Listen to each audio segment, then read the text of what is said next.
Hey, survivors. We're going to talk a little bit about any game server manager.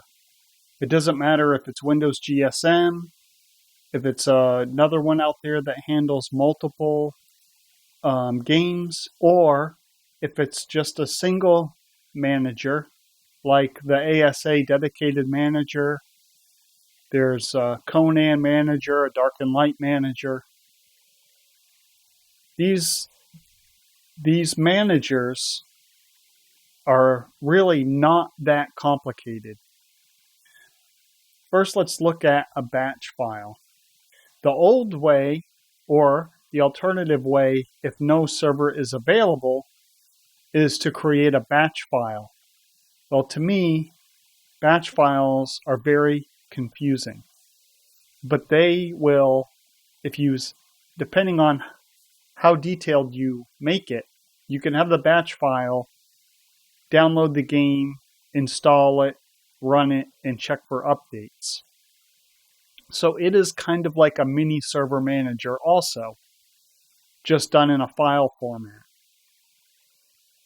But these, I really struggle with these. And these make a mess because you end up with a bunch of batch files if you have a bunch of servers. Windows Server Manager basically has a batch file for each one, but it's all handled within the manager. The Server Manager really doesn't do much. Okay, what the manager does, no matter which one it is, whether it's one that does multiple games or one that does one game, all it is an interface for you to interact with your server. So in the case of Windows GSM, you pick a server, and of course you can start the server, stop the server, update the server, back up the server, but a lot of these are manual settings. Because this does a lot of games, a lot of features aren't going to be in there for a specific server because the servers are all different. The way Arc does updates is different than the way Icarus does updates and backups and install from backup and all that. So the server manager tends to handle general tasks. Normally, if there's a server manager for a specific game, that is going to be the manager to use. That may not always be true, but it's a good general rule. So take the server manager for Arc Survival Ascended. You use Windows GSM, and you can edit everything, but you have to do it through the files. And you have to find the files, which I know are in the same place every time. But trying to remember is hard. Okay, so you have to go through all these levels to edit the game and the game user settings. A couple of these entries can be edited through the edit config, so you can change like the ports and it'll update those files way in there. That's all it does. You're depending, and this isn't always true either, but depending on what you add here, updates your config files further in. Sometimes this updates a file just for this server, just in Windows GSM. So you can mess up your server start parameters, and you can go in and edit those files, and you're editing two different places and they don't match up. Now, in theory, they should, but the way that these plugins are worked, they don't always. So the important thing to remember is that Windows GSM is just an interface to allow you easy setup, easy download, a few basic features that the average gamer that just wants to play with a couple of their friends, this is all they're going to need. If you think you're going to run a detailed server and there's a a more detailed server manager available, that is going to be the one to use. So let's take a look at some of the differences here. Now this is Arc Survival Ascended Dedicated Server Manager. This just came out. He's doing a lot of updates. Now this server manager does the same thing as the other one, all the same things and more. So when you check these boxes, no wild babies, it automatically updates your command line. If you want to do a backup, you can back it up, you can change the interval, manual, start the task, stop the task. How many backup files do you want to keep? This is why a detailed server manager, it goes in, looks at the game, gets the information, and handles this game. So it can do a lot more. Game user settings. You want to edit the INI? You do it right here. And you go in and you put in whatever detail you want. Same thing. Game INI file. This is the user settings INI file. This is the game INI. Same thing. Go in, make the setting, it updates the file. Map management. Add your maps. This one actually has a place to find mods in the manager. And then your load ID if you need to mess with the management of those. And then you have, it's like a shortcut for crafting, just it's extra stuff basically. All this stuff that you can do in the manager, you can do with the files, but you have to know where to find them. You have to know how to do it. The world backup, I'm actually not sure if you can change that in game or not. But regardless, all this manager does is the same exact thing that the other manager does. It allows an interface between you and the manager. It converts manager talk to your language. That's it. These things are not really super fancy. So what I'm getting at there is when your server's up and running and you can't connect to it, it's not a manager problem. It's not the server manager. It doesn't matter if you're using Windows GSM. Doesn't matter if you use an ASA. What it is somewhere in the process, you told the manager bad information, like port 1724, and it was supposed to be port 7777. Or you have not allowed ports through your firewall. Or your Windows Defender firewall program is blocking your traffic. Or another program is blocking your traffic. So when you set up a server manager and you launch the server, it is going to send the information out to Steam. Oftentimes, you'll be able to see this with the Steam query tool, but that doesn't mean you can connect. Because you can send it, the internet, your router, your programs, your Windows, it'll let you send anything. But the receiving part is where you're getting blocked. So when you get one computer running and you switch over to the other one and you say, okay, I'm going to connect to my enshrouded server, and it won't connect. It's not the server manager. Now, you could have told it wrong, or you have a port problem or a software problem. It's really that simple. Now, figuring it out isn't always simple. For example, Starlink people have a very hard time. They have extra hardware or extra configuration. I'm not exactly sure, but their routers don't do port forwarding. You have to have a username and password to get into your router to do port forwarding. The port forwarding itself is usually fairly straightforward. Now, another problem that I've seen is you have built your computer, or more commonly, you're using a laptop. Laptop comes with ultimate gaming network configuration 2.617.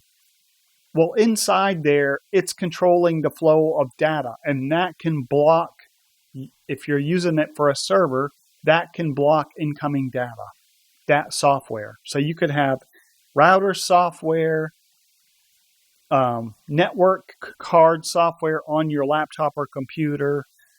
Again, Windows Defender, a virus like Norton, or even the built-in Windows virus could potentially do it. So you have to make sure all those lines of communication are open. And that can be the hardest part. And it can be a little different for every server. Just because you got it working for one doesn't mean it works for all of them.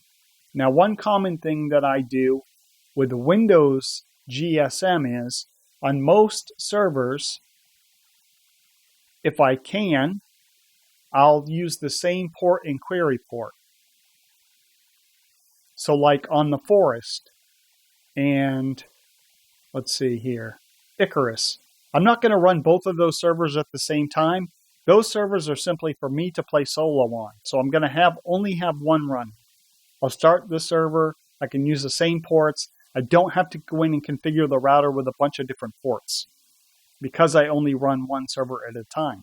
If you want to run a server for Ark Survival Evolved or Ascended for the island map, and you want to run another server for Scorched Earth, you have to have different ports on both servers. So you can start the island with 7777, 27015, and then when you do Scorched Earth, you change it to 7779 and 27017. Then they'll both work. Otherwise, the traffic, the data gets confused and it doesn't know where to go and it will not work. When I open ports for any game, I look at the ports that they require and I do a very small range. So this port required is 7777. I'll go in and I'll open the port 7775 to 7780 UDP. Then I do it again for the TDP. And then I do the other one, 27015, 27020 UDP. I don't use the both, just in case it does some kind of glitch.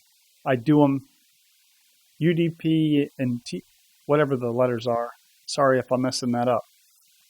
The UDP and the TDP, two separate entries.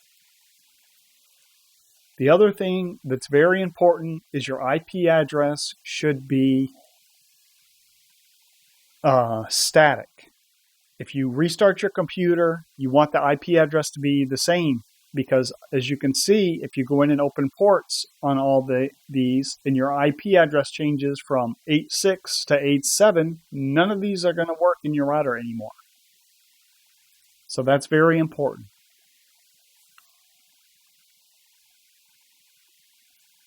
Another common thing that can happen, and I don't know why, but I've seen this on more than one game, is changing the default ports doesn't always work.